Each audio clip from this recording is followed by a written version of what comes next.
ដោយសម្រាប់លាងសម្អាតដៃរៀបចំសម្ភារៈបានត្រឹមត្រូវ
ចង្វាក់ដង្ហើមរបស់ទារកដែលធ្វើការដកកន្សែងរោមចេញពីខ្លួនរបស់ទារក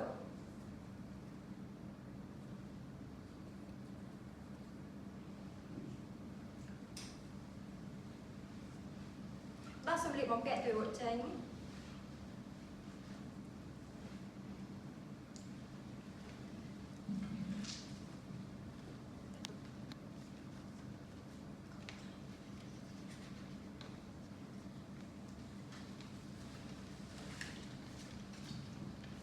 តម្លៃទៅលើចង្វាក់ដង្ហើមដែលយើងទៅមើលទៅលើចលនាឡើងចុះពីទ្រូងលំពោះរបស់ទារកព្រោះចង្វាក់ដង្ហើមដែលទៀងទាត់ជាមួយនាឡិការយៈពេល1នាទីពេញឃើញថាទារកមានចង្វាក់ដង្ហើម40ដងក្នុង1នាទីពិនិត្យទៅមើលចលនាដៃជើងរបស់ទារកពិនិត្យទៅលើចលនាដៃចលនាជើងរបស់ទារកឃើញថាស៊ីមេទ្រីគ្នាល្អពិនិត្យទៅលើកម្លាំងសាច់ដុំដៃកម្លាំងសាច់ដុំជើងរបស់ទារកឃើញថាធម្មតាពិនិត្យទៅលើ reflex បាតដៃទាំងសងខាងរបស់ទារកនិង reflex បាតជើងreflex នៃការជញ្ជក់មាត់របស់ទារកឃើញថាល្អធម្មតានោះទេរួចពិនិត្យទៅលើក្បាលរបស់ទារកពិនិត្យក្បាលរបស់ទារកយើងពិនិត្យទៅលើក្រែងរោគមានការហាមប៉ោងស្នាមដាច់រលាត់ឬដុំពោះដែលបង្កឡើងពីការសម្រាលឃើញថាមិនមានស្នាមហាមប៉ោងអ្វីនោះទេធ្វើការពិនិត្យទៅលើពោះរបស់ទារកដែលយើងមើលទៅលើទងផ្សិតបើសិនជាទងផ្សិតនៅមានការហូរឈាមមានទៅធ្វើការចងឬគៀបឡើងវិញពិនិត្យក្រែងរោគមានការលៀននៃទងផ្សិតធ្វើការយកម្រាមដៃស្ទាបជុំវិញផ្សិតរបស់ទារកក្រែងរោគមានសាច់ទន់សាច់ពោះរបស់ទារកទន់ឬក៏មានដុំពោះឃើញថាសភាពពោះរបស់ទារកមានសភាពធម្មតាបន្តមកធ្វើការពិនិត្យពីលក្ខណៈមិនធម្មតារបស់ទារកដោយយើងពិនិត្យទៅលើស្បែករបស់ទារកពីក្បាលដល់ចុងជើងផ្នែកខាងមុខនិងផ្នែកខាងក្រោយក្រែងរោគមានស្នាមអុចមានពងបែកឬក៏មានភាពស្ងួតនៃស្បែករបស់ទារកឃើញថាមានសភាពធម្មតាធ្វើការពិនិត្យទៅលើភ្នែករបស់ទារកទាំងសងខាងក្រែងរោគមើលចលនានៃក្របភ្នែកនិងដុំកំណត់ឈាមក្នុងភ្នែកឃើញថាសភាពភ្នែករបស់ទារកមានសភាពធម្មតាពិនិត្យទៅលើច្រមុះពិនិត្យទៅមើលការដកដង្ហើមចេញចូលស្លាបច្រមុះរបស់ទារកមានសភាពធម្មតាពិនិត្យទៅលើមាត់របស់ទារក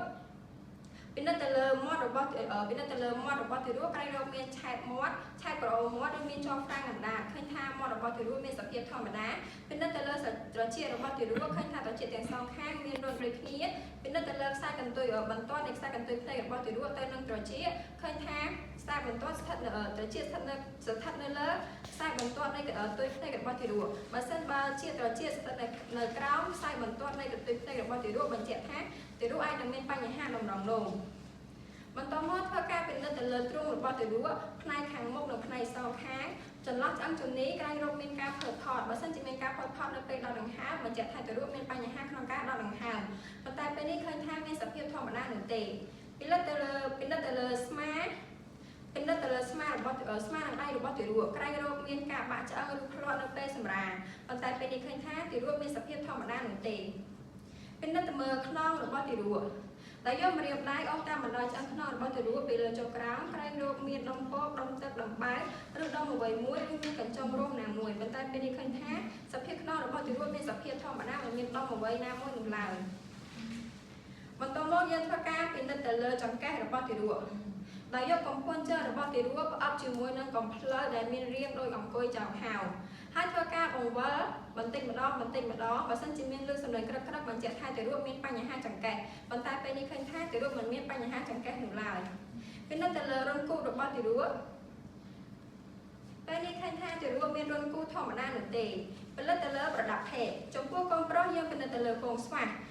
ពិនិត្យរកមើលក្រែងរោគមានអវត្តមាននៃពងស្វាស់ណាមួយពិនិត្យទៅលើចុងបង្ហូរនោមឃើញថាមានចុងនៅមានរន្ធនៅចុងលឹងចំពោះកូនស្រីយើងត្រូវពិនិត្យរកមើលវត្តមាននៃរន្ធទ្វាមាឃើញថាមានធម្មតានោះទេ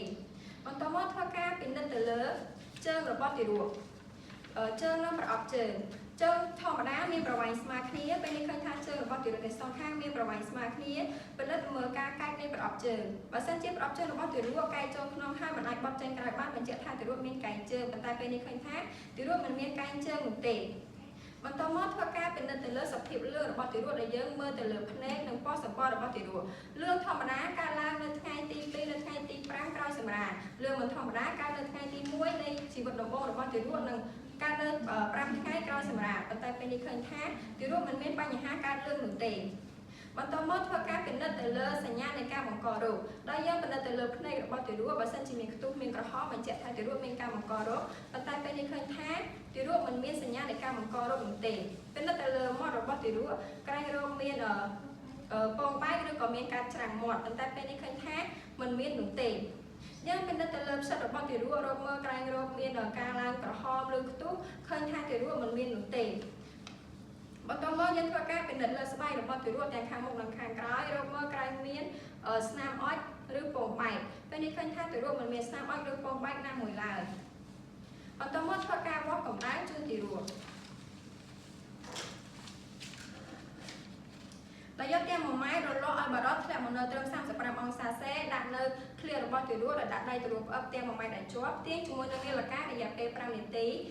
ពេលនេះឃើញថា5នាទីមកដល់ហើយទារកមានកម្ដៅ37អង្សាសេជាកម្ដៅធម្មតានោះទេគឺសម្រាប់អាកោជូតទាំង1ម៉ែត្រនឹងដាក់ចូលក្នុងប្រអប់ទុកដាក់វិញ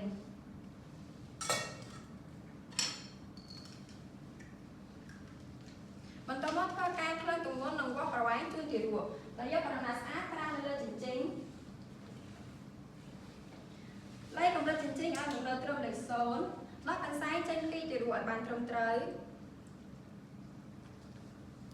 នឹងលើកទារកដាក់លើជញ្ជីងដើម្បីថ្នាំទម្ងន់អានលេខនៅលើក្រឹតជញ្ជីងឃើញថាទារកមានទម្ងន់3គីឡូក្រាមធ្វើការវាស់ប្រវែងដែលដាក់ក្បាលទារកឲ្យអប់ទៅនឹងបន្ទាត់ម៉ែត្រដោយវាស់ពីក្បាលទារករហូតដល់កែងជើងទារកពេលនេះឃើញថាទារកមានប្រវែង47សង់ទីម៉ែត្រធ្វើការរុំទារកនឹងដល់ភាពកក់ក្ដៅជូនទារកវិញ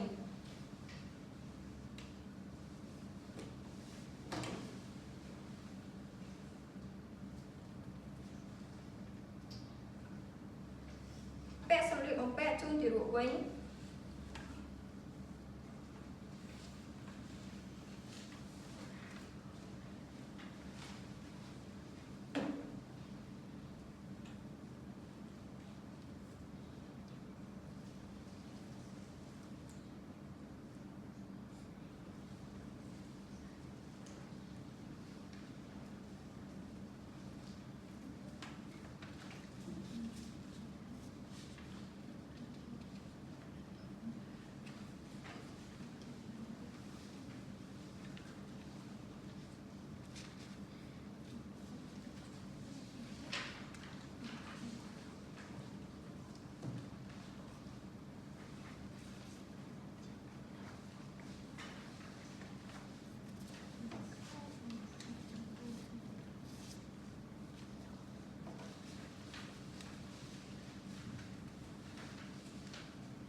ធ្វើការ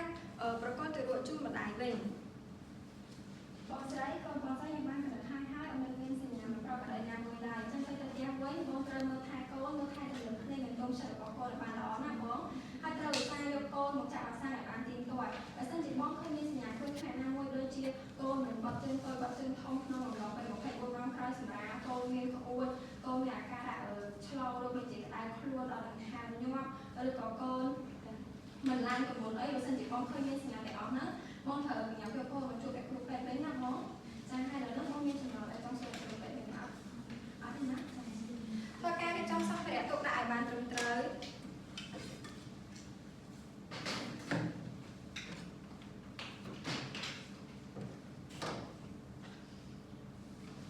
ដោះស្រាយដៃលាងសម្អាតដៃរួចធ្វើការកត់ត្រាចូលទៅក្នុងសំណុំលិខិតឯកសារដោយកត់ត្រាពីការបរិច្ឆេទនៃថ្ងៃដែលយើងបានធ្វើថ្ងៃទី12ខែ6ឆ្នាំ2026ពីកត់ត្រាពីរោគសញ្ញាដែលយើងបានពីរោគឃើញទៅលើទារកនិងធ្វើការរាយការណ៍ជាបន្តទៅកាន់គ្រូទៅបើសិនជាឃើញមានសញ្ញាមិនធម្មតាណាមួយ